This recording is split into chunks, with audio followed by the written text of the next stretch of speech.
welcome to the Glen Kuiper Show on a Monday night, first night of the winter meetings. But as we're both finding out, all of us watching, paying attention, not much going on today. We're going to talk about the winter meetings. We're going to talk about what the Giants are trying to do there, maybe some of the roadblocks they may come up against. We're going to talk about some additions to the Giants coaching staff. That keeps happening. We're going to look at NFL Week 14, all the good stuff. So we got a busy show tonight. So I want to get right to it. As always, I love your comments. You know how I feel about that. Get in here with me. Get in here with your comments and questions, and I want you guys to be part of this conversation, especially tonight, because we got a lot of different things to cover. Good stuff, though. So hit the subscribe button. Get into the comments. Put your questions in the chat. We love that. And so let's get started with this edition of the Glen Kuiper Show. And we're going to start with good news. I mean, this is good news. I mean, if you have news like this, I think you should open the show with it. Jeff Kent is a Hall of Famer. So congratulations to the former Giants second baseman. He was voted in yesterday by the Contemporary Baseball Era Committee, which used to be known as the Veterans Committee, but there's been a lot of changes with the Hall of Fame and the different voting committees and this, that, and the other thing. But Jeff Kent was voted in by the Contemporary Baseball Era Committee. 16 members in that committee. He needed 12 votes, 75%. He got 14 votes, and he is a Hall of Famer. And if you remember, I don't have the exact date, but it was maybe a month and a half, 2 months ago, right after the season ended.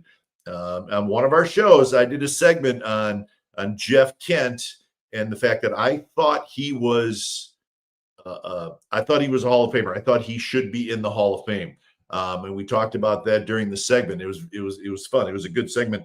And now we find out he gets in. So big congratulations to the former Giant Jeff Kent. I mean, we saw it, right? We saw it firsthand. Terrific career. He finished with 377 career home runs, most by a second baseman in Major League Baseball history. Think about that.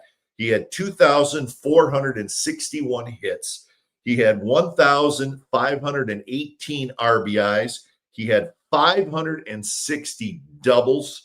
Man, he was such a good hitter. You know, we talk so much about strikeouts. That's a big topic now. It's a topic with the Giants. We want to see the Giants strike out less. The Major League Baseball average for strikeout percentage among all the players this past year was 22.5%.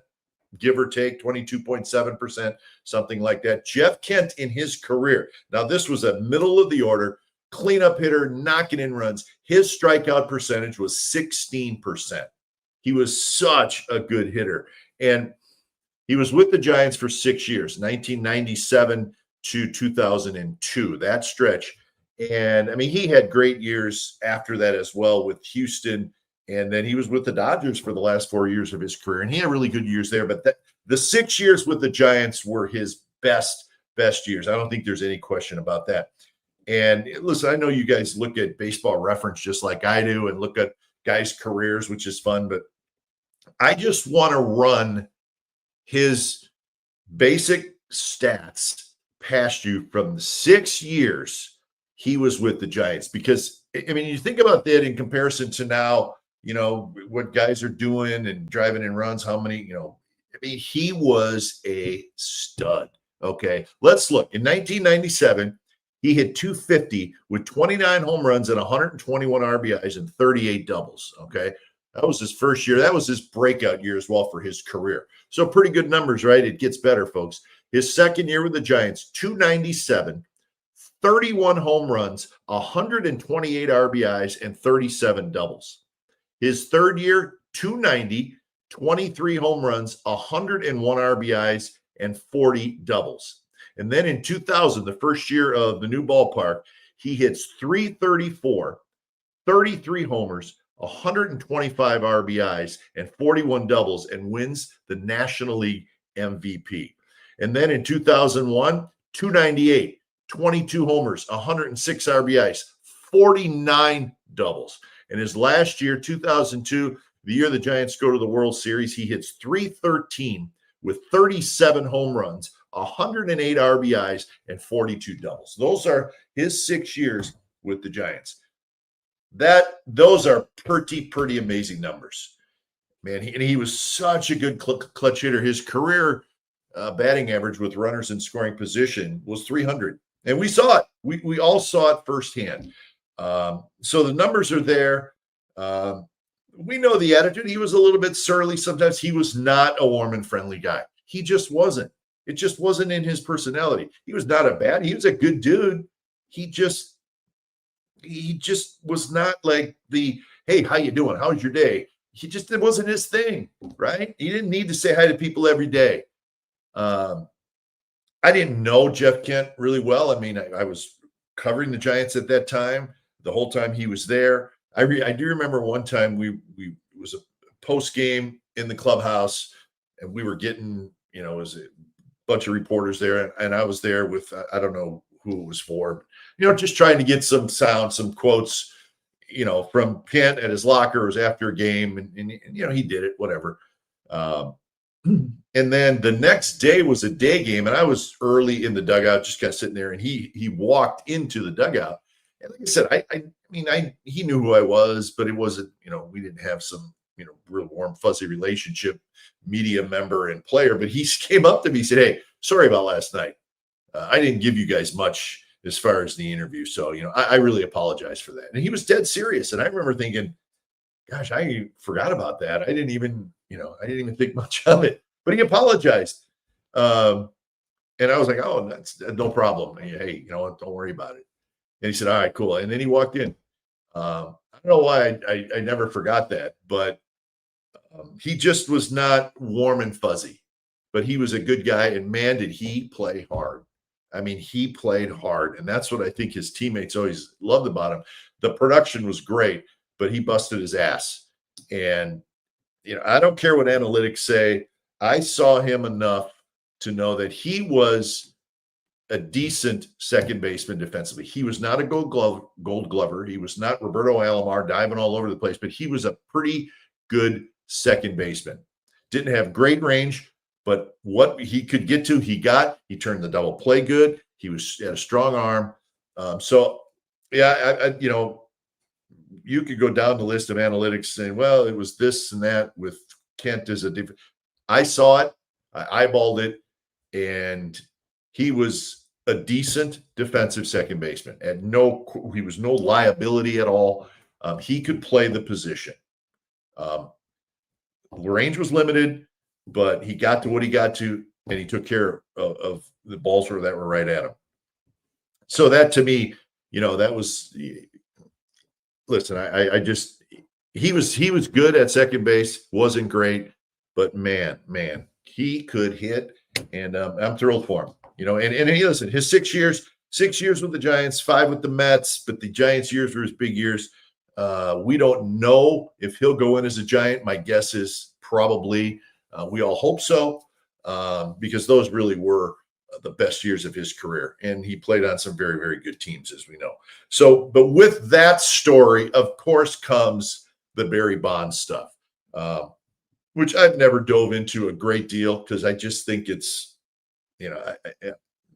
Bonds didn't even get close. He was on this list that the committee voted on. He didn't even get 5 votes. So he's not. I don't think he's ever going to get in. I mean, his opportunities are becoming less and less. And if you're not even going to get 5 votes out of 16, I think that sort of tells you, what's going on here. Do I think he should be in? Absolutely, I do. And I will tell you this. I'll look right in the camera and tell you this. It's not because he was a San Francisco Giant. Barry Bonds should be in the Hall of Fame. I have felt that way all along.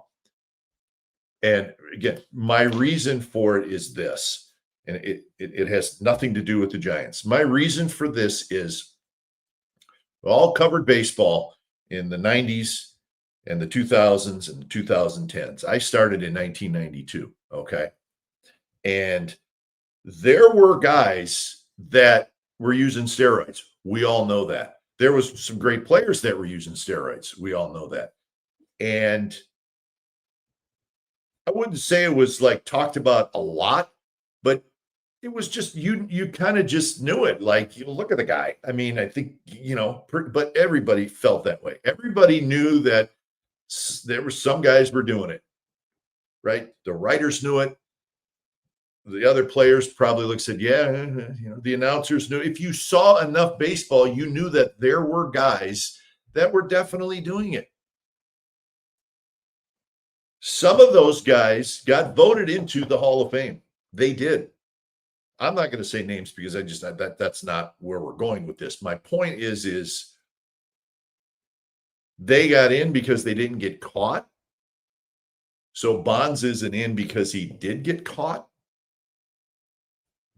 And if you're a writer that was okay with voting guys in that you knew were doing it or had done it, everybody knew.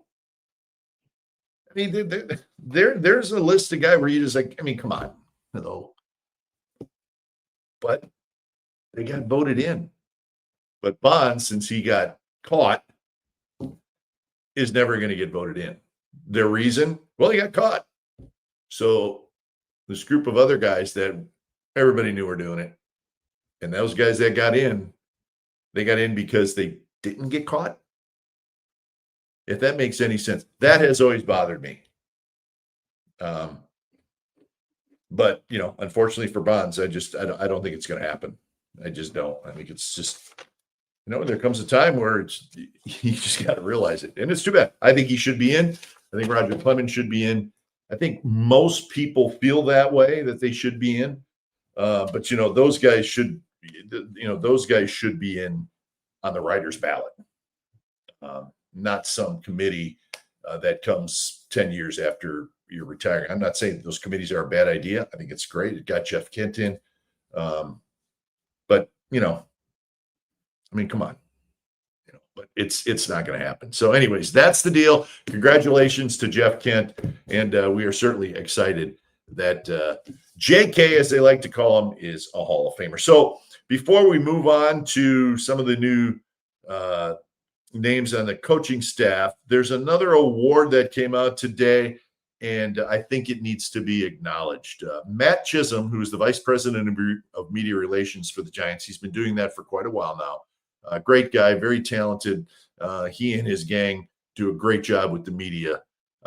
Just good people all around. And Matt Chisholm today was named the recipient of the 2025 Robert O. Fischel Award for Public Relations Excellence, and it was by Major League Baseball. They made that announcement today. So congratulations to Matt Chisholm from the San Francisco Giants front office. He's in charge of the media relations department. A great group of people work for him, but Cheese is what we call him, and that's a big time award. Nobody else wins that award this year except the Giants' Matt Chisholm. So congratulations, Matt. Well deserved. So some additions in the last week to the Giants coaching staff.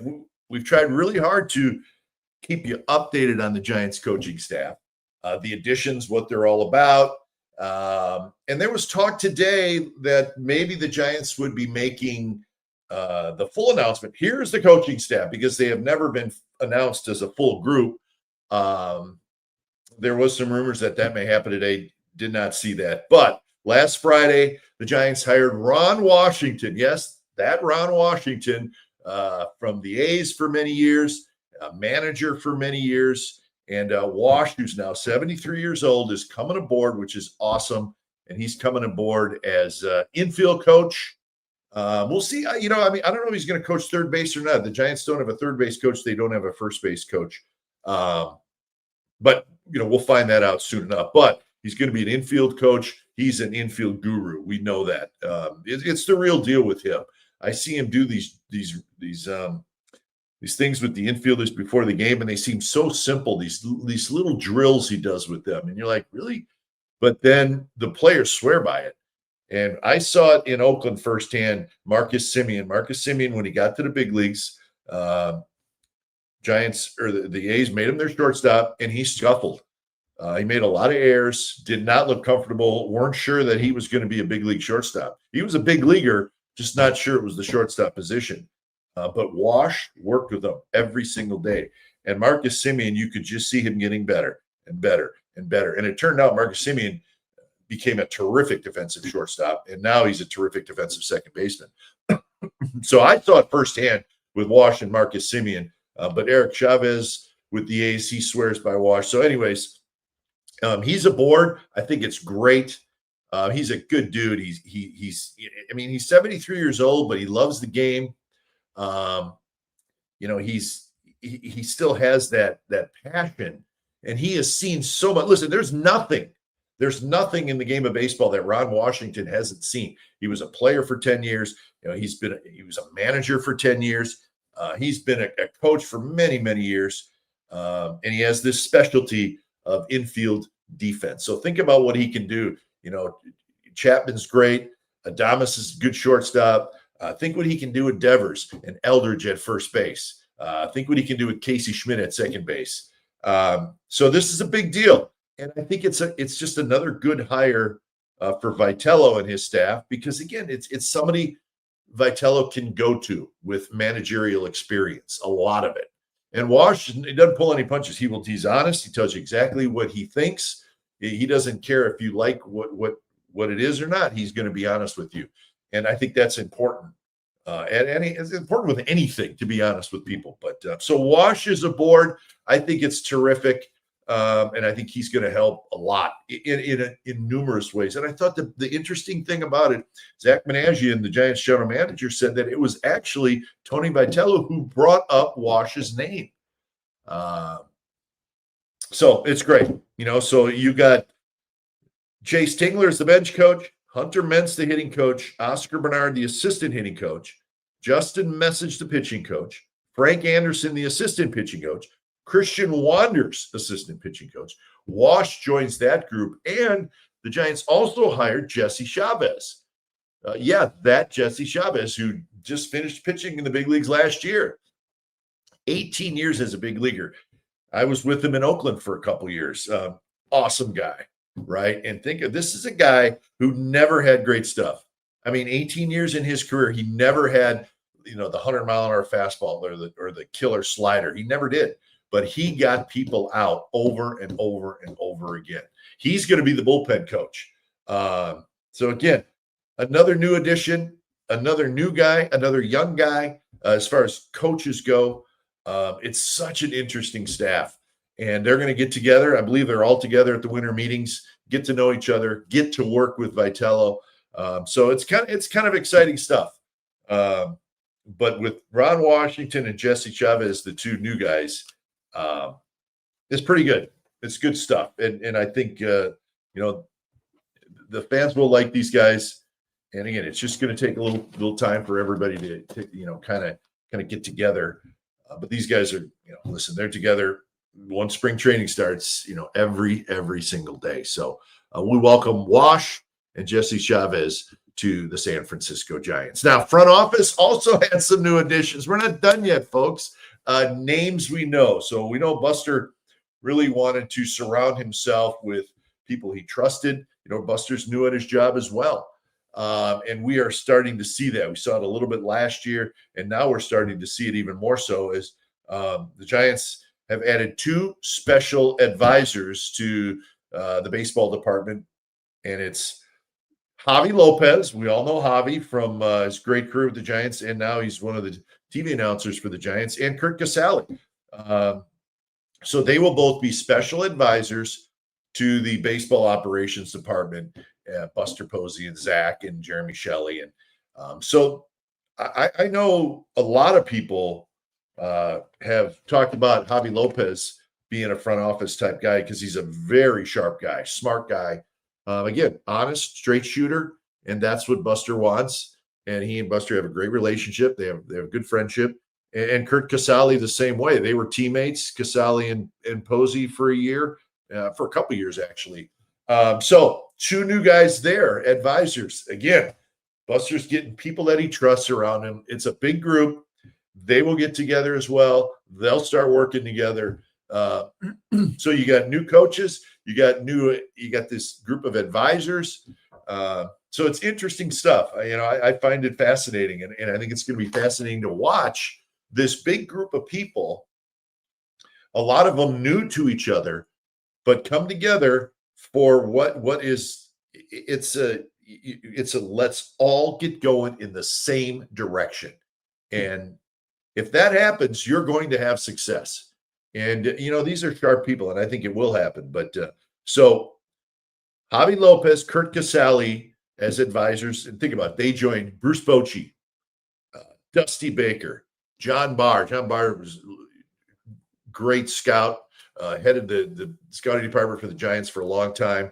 He's the guy who drafted Buster. He's part of the advisor group. Bobby Evans, the former GM, Ron Wotus, Jeff Berry. Jeff Berry was Buster's former agent, so you got a guy who knows the negotiation part from the other side.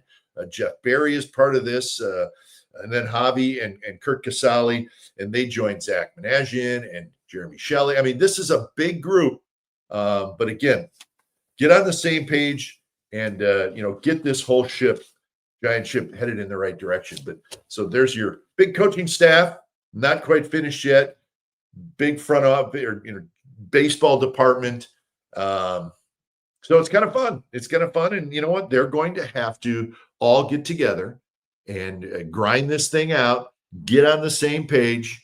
Maybe you don't always agree on everything, but you get through it. You're honest with everybody, and like I said, if you do that, you will have success as an organization. So we wish all those guys the best of luck as this thing's going to be getting started. It'll be spring training before you know it. So that's what's going on with the front office, and some new faces, some guys we know, but in new roles, which that's exciting. So anyways, let's get to our sponsors before we go on to our next segments. It starts with the Carrick Real Estate team, who have been helping families buy and sell homes across the Bay Area with a legacy of client-first service since 1978. Whether you're moving up, downsizing, or making your first home purchase, trust the Carrick Real Estate team to guide you home. CarrickTeam.com is their website, or give them a call at 925-548-4132. We're also brought to you by the good folks at Tilden Properties. As an investor, one of the best places to put your money is California's multi-family real estate. Bay Area-based and family-owned, Tilden Properties has been building investment wealth for their clients since 2008. Give them a call at 925-209-8558. We are also brought to you by the good folks at Partners Capital, LLC, a wealth management firm providing financial strategies for elite performance and lasting peace of mind, with experience guiding not just professional athletes, but families next door.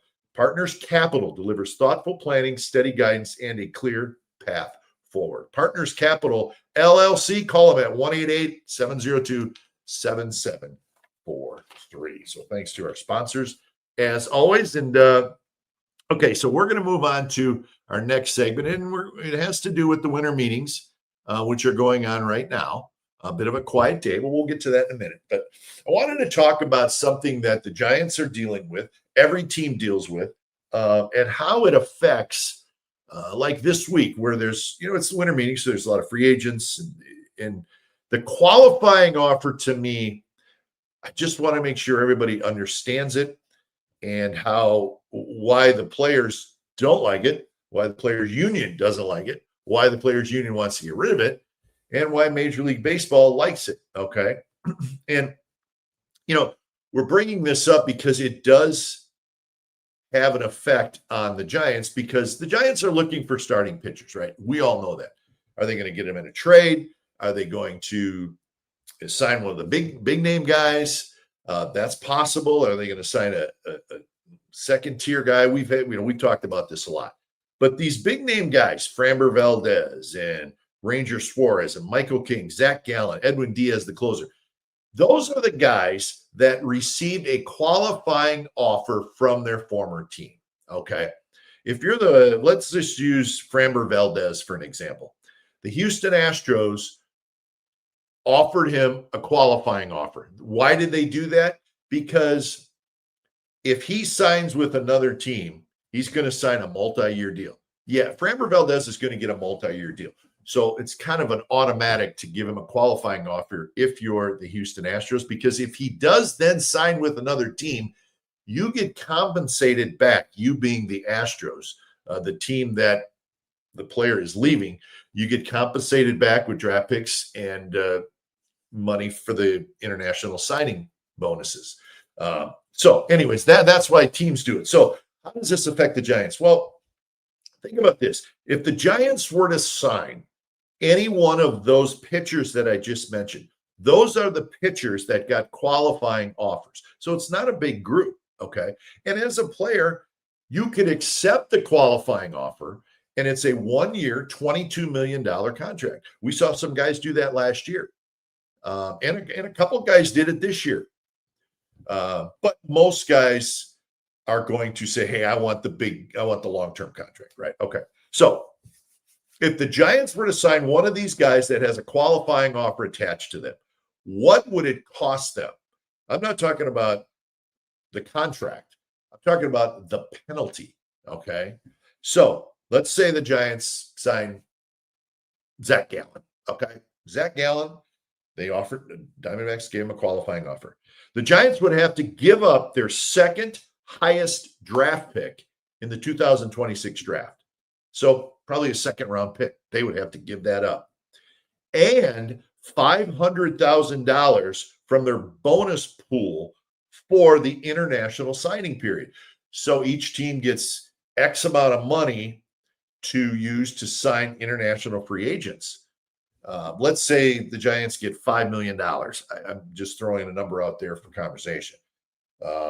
Well, they would have to give up $500,000 of that money to the team that made the offer, the qualifying offer, in this case, the Diamondbacks. So the Diamondbacks would, if the Giants signed Zach Gallen, the Diamondbacks would get the Giants' second pick and $500,000 in international bonus pool money from the Giants. So again, the qualifying offer, it penalizes the team that signs the pitcher who has a qualifying offer attached to him. Now, here's the next thing, okay? And just follow me on this. In 2024, at the end of the season, the Giants' payroll was over the competitive balance tax. That's where if your payroll goes over this specific number, you're going to get taxed on that, okay? And it's not a huge amount.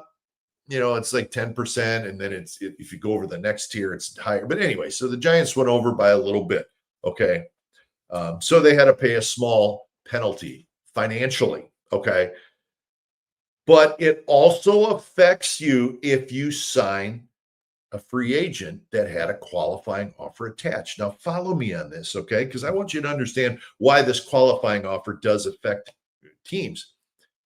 The Giants, after the 2024 season, they signed Willy Adames. Willy Adames had a qualifying offer attached to him. But because the Giants had gone over the competitive balance tax, they had to then give up their second round and fifth round pick to sign Willy Adames and $1 million in signing bonuses for international ball players. So if you go over the tax, if you go over that competitive balance tax number, the threshold, you get penalized even more if you sign a qualifying offer free agent. So that's why the Giants gave Willy Adames the big contract. It also cost them their second round pick and their fifth round pick and $1 million in international signing bonus money. Okay. So I want you guys to understand why some teams, not all teams, but some teams do want to stay under that competitive balance tax number with your payroll. You may not agree with that, but there are penalties for that. And then there's also penalties when you sign a free agent. So that's why this qualifying offer thing, it's a little bit of a bigger deal than maybe you think. And it's something I think as an organization, any team that's looking at one of these guys, I think you do have to at least look at it and realize that it's part of the equation if you sign this guy. Okay. If the Giants signed Framber Valdez, because they didn't go over that competitive balance tax last year, they're fine. They'll still have to give up one draft pick instead of two, and 500,000 instead of $1 million to that international bonus pool. So I don't know. I hope you guys understand that, but I just want you to realize the qualifying offer is a thing. It's a thing that teams look at, and the reason the players union doesn't like it is because it may turn some teams off to a player who has the qualifying offer. They'd be like, well, you know what? I don't want to lose that draft pick. I don't want to lose the bonus money for the international signing period. So it may, a team may be not interested in a free agent because he has a qualifying offer attached to him.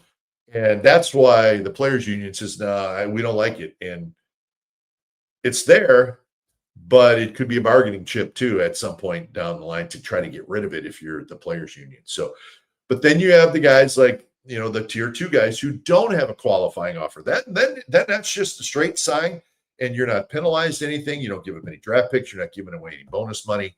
The Merrill Kellys, the Chris Bassett's, Scherzer, Verlander, those guys.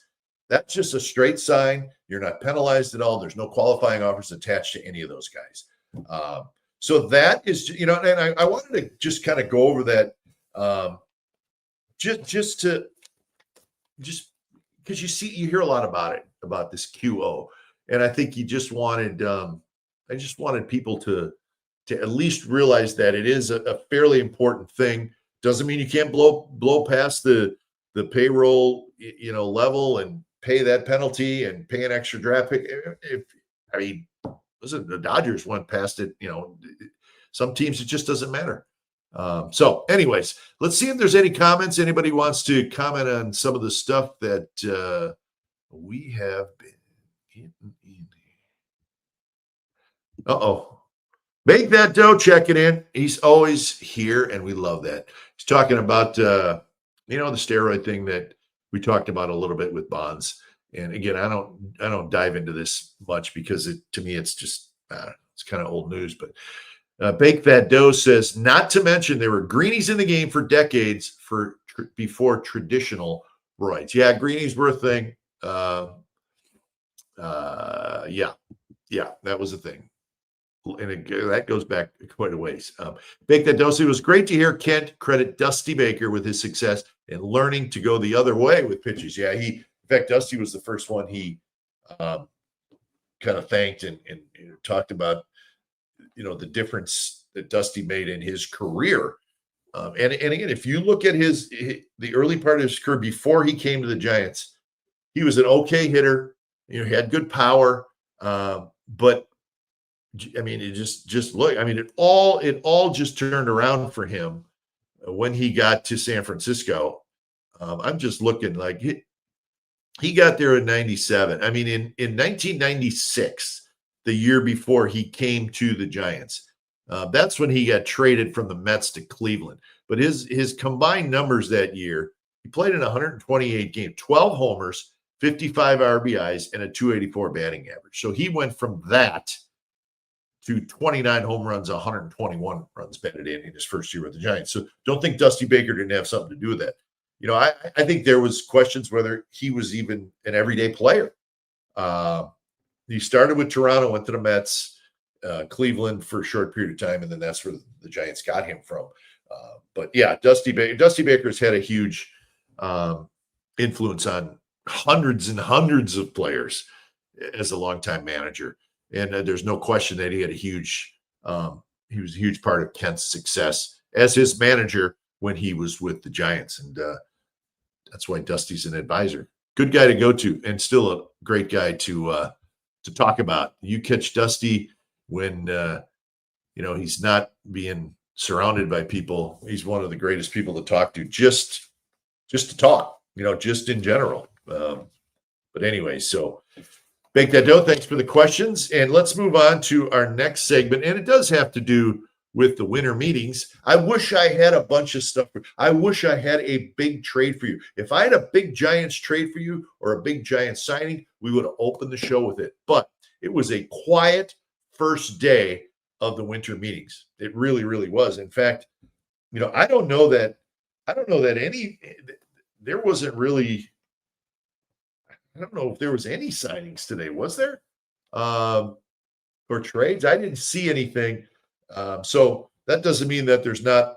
It's the first day. I wouldn't be surprised if you see some stuff tomorrow start kicking in, because now you're probably throwing numbers back and forth with agents, names with guys, teams that you want to trade with. It must be interesting. It would be fun to sit in a room with all the GMs or an organization, as they have all their people there. And I'm sure the Giants have a lot of those people we mentioned, the coaching staff and the advisors. Many of them are there, I'm sure. Man, wouldn't it be fun to just sit in and listen to what they're saying? And I would love to hear what they're saying, just to see how different what they're saying is to what the rumors that we hear. Because a lot of us, we go off we make some phone calls, check in with some people, but there's also a lot of rumors out there. I bet they're quite a bit different. That would be my guess. But again, a very, very quiet day. There were some reports the Giants involved with a number of starting pitchers. No surprise there. I know the Giants said, well, we're a little leery about, the top of the list, big money starting pitchers. But you know what? I mean, would it completely shock you if we read the Giants did sign one of the big 3 or 4 pitchers? That wouldn't surprise me. I think they're careful. You should be careful when you're talking about giving a 6 or 7 year contract to a starting pitcher. I'm not super comfortable doing that. And I don't know that any organization is super comfortable giving a 6 or 7 year deal. But if that's what you got to do to get a guy, then some teams are like, we're going to do it. Other teams are like, you know what? I'm not comfortable going there. They're going to get a starting pitcher or two. And it very well may happen in the next 2 days, or it may not happen. But they will get at least one starting pitcher. There's some Bryce Eldridge stuff out there. His name is so popular in Giants land, just because, do you want to trade him? And I don't want to see Bryce Eldridge get traded, and I know the fans don't either. But I will say this. If they were to trade him, we can't just say, oh, no, can't do it. No. We don't know what they could get back for him. You got to know the package that you're getting back before you can absolutely just say no. So, I mean, if you dangled him out there, there's some high quality stuff you could get back. And I'm not saying they should or shouldn't. I'd love to see the kid be a star right here in San Francisco. As I said, though, you have to know what kind of package of players back, or who you could get back for Bryce Eldridge. It may make you go, well, maybe, right? I mean, there's a lot of different ways to look at this. And you have to have everybody out there. I don't think you can say this is untouchable. I think you got to have everybody available to teams. I do. I don't think anybody should really be untouchable. Some guys are untouchable just because of their contracts. But anyways, that's really it from the Giants standpoint on what was a quiet day. And I've been writing down the different transactions that other teams are making. And there has not been a lot. I mean, in the National League West, I mean, the Dodgers haven't done anything yet. The Padres haven't really done anything yet. And I think those two teams, I can see the Padres being, somewhat active. The Diamondbacks, I mean, they signed the Soroka guy today, a 1-year deal, nothing earth-shattering there. Cardinals have done a couple things, with trading guys out. But I'm just looking at the National League. The Mets got Simeon, and then they got Devin Williams. So they've made a couple big moves. Phillies haven't done anything yet. Something's going to happen there. The American League, I mean, the Rangers got Nimmo. That's a big trade, obviously, with Simeon. But the Blue Jays made a couple moves, very significant with Cease and Cody Ponce, the 3-year deal with him. The Orioles have made some moves, but Red Sox got Sonny Gray and Oviedo, the right-handed pitcher from the Pirates. But like I said, all in all, there hasn't been a lot of movement just yet. But that's why we're going to be here tomorrow night with Marty Lurie and Wednesday night, because listen, there's going to be action at some point. And, like I said, who knows? There may be some trades that got done today that haven't been announced yet. Who knows? But anyways, so that's it from a quiet first day of the winter meetings. I really, really do wish that I had more for you, but that's I can't make up trades. I can make up rumors, but I don't even like making up rumors. So, hey, let's hear from a couple more of our sponsors, starting with Area Rug Cleaning Direct, a subsidiary of Gamble's Flooring. If your area rug needs professional cleaning or repair, Area Rug Cleaning Direct will pick up and return your area rug looking brand new within 5 business days. Family owned and proudly serving the Bay Area for over 35 years. Call Area Rug Direct at 925-933-9999 for all your area rug needs. And we're also brought to you by Valone Insurance. Are you tired of being overcharged on your property insurance? Valone Insurance has multiple options for your home and landlord property. Save big money on your property insurance. Call Kyle or Ron at Valone Insurance, 925-433-8271. All right, so we are now going to move across the board, and we are going to go to our Week 14 wrap-up in the NFL. We love this segment. I love this segment. I hope you guys like it. So Niners, they sat back. They watched everything that was going on yesterday because they had the bye week, which is nice. Get yourself healthy. Get yourself ready for the final 4 games of the year. Niners, they will host the Tennessee Titans this week. The Titans not good. They're 1-11. So an opportunity for the Niners at 9-4 to pick up that 10th win, stay close in the NFC West, stay close in the NFC wildcard picture. But anyway, so the Niners, they'll get ready for the Titans after their bye week.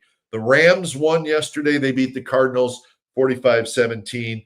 The Rams, they're good. We know that they're good. They rushed for 249 yards. They had 530 total yards, did the Rams against the Cardinals. So the Rams go to 10-3.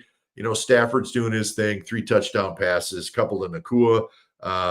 So the Rams bounced back after, remember, they lost last week at Carolina, but they bounced back and they beat a bad Cardinals team 45-17. So the Rams go to 10-3. Seahawks beat the Falcons in Atlanta 39-9. So the Seahawks also raised their record to 10-3. Seahawks playing by that defense. Last 2 games, the Seahawks have outscored their opponents 63-9. 63-9. So that defense up in Seattle is really, really good. They forced 3 turnovers against the Falcons. It's kind of a dud game. I was watching that game off and on. It was 6-6 at half. And you were thinking, what's wrong with the Seahawks? But then they exploded. They scored 33 points in the second half. So anyway, Seattle wins. The Rams win. No surprise there. They both improved to 10-3. The Rams will host the Lions this week. That's a huge game. There's so many huge games now. It's the final 4 weeks is going to be terrific. But think about that. The Rams and the Lions. Lions can't afford to lose it much. They really can't. So that's the game there. And Seattle this week plays the Colts. They will host the Colts. Colts were a big story early. Now they're starting to fade. And, so again, both those teams are home, the Rams and the Seahawks. And a couple of games that, I can't wait. If you think about not this week, but next week, week 16, the Rams at Seattle. That may be the biggest game of the year in the NFC West. If you think about, that is it. They're going to play for probably first place, but the Niners are right there. Niners are hanging right there. And then you think about the Seahawks at the Niners in the final game of the regular season. Man, there's just, I mean, it's crazy. It's crazy. So the NFC West has Rams at 10-3, Seahawks at 10-3. They're tied atop. Again, they'll play next week. The Niners 9-4, just one back. So good stuff. Good stuff in the NFC West. And then the overall NFL or NFC playoff picture, which we like to keep track of. I want to write this down too, because the Eagles just lost. They just lost 22-19 in overtime to the Chargers. So the Eagles continue to struggle. They are now 8-5. So that NFC playoff picture, and the NFC's loaded, man. They have a lot of good teams. It's going to be a grind trying to get through the postseason. So the Rams are still the number 1 seed. They would get a bye. The number 2 seed is now the Packers. Packers had the big win over the Bears yesterday. And those 2 teams will play again in 2 weeks. How crazy is that? So the Packers now the 2 seed in the NFC. Eagles, even though they just lost and they are really struggling, they're now 8-5, but they are still the 3 seed. The Bucks are the 4th seed at 7-6, but the Bucks and Carolina are tied at 7-6, and they still have to play twice. So think about that. Carolina 7-6, Tampa Bay 7-6, and they will play twice in the final 4 games. Wow, that's crazy. So that's going to be fun to watch. The 5th seed is the Seahawks at 10-3. 6th seed is the Niners. So the Niners moved up a spot from 7-6, and then the Bears fell to the 7th spot. Bears 9-4, Niners 9-4. And then the Lions are 1 game back. Carolina is in that 8th spot, but Carolina's got a chance to win the division. But I want to finish with this. Think about the Niners' last 2 games. They're going to host Chicago, and then they're going to host Seattle. Awesome 2 games to finish the season. And then those 2 games are going to have huge playoff ramifications. The Bears and the Niners are tied, right? And the Bears are going to get another shot at the Packers. And the Bears how about the Bears' last 3 games? Green Bay, at the Niners, home to the Lions. So this thing, I just read 1 through 7. It's going to change. It's going to change. There's no question about it. And there's going to be a good team or 2 that's going to get left out. So that's the NFC playoff picture after week 14. 4 more games to play for all the teams in the NFL. 4 more weeks, and it's going to be great. It's going to be super fun. And Niners this week, a game they should win. You don't like to say that too much in the NFL, but it is a game they should win as they host the Tennessee Titans. So that is it for tonight's show. We're going to be back tomorrow night with Marty Lurie. Marty Lurie's going to join me. Haven't had Marty on in a while. We'll do a collaboration. His show, my show. You can see it'll be on both of our YouTube channels. Always fun with Marty, one of my best baseball buddies, and we'll have a lot of fun with that. And hopefully there'll be some action, right? We need some action in the winter meetings. We'll see if that indeed happens. So that'll be 7 o'clock tomorrow night. Marty Lurie joins me. And then on Wednesday, we'll be back.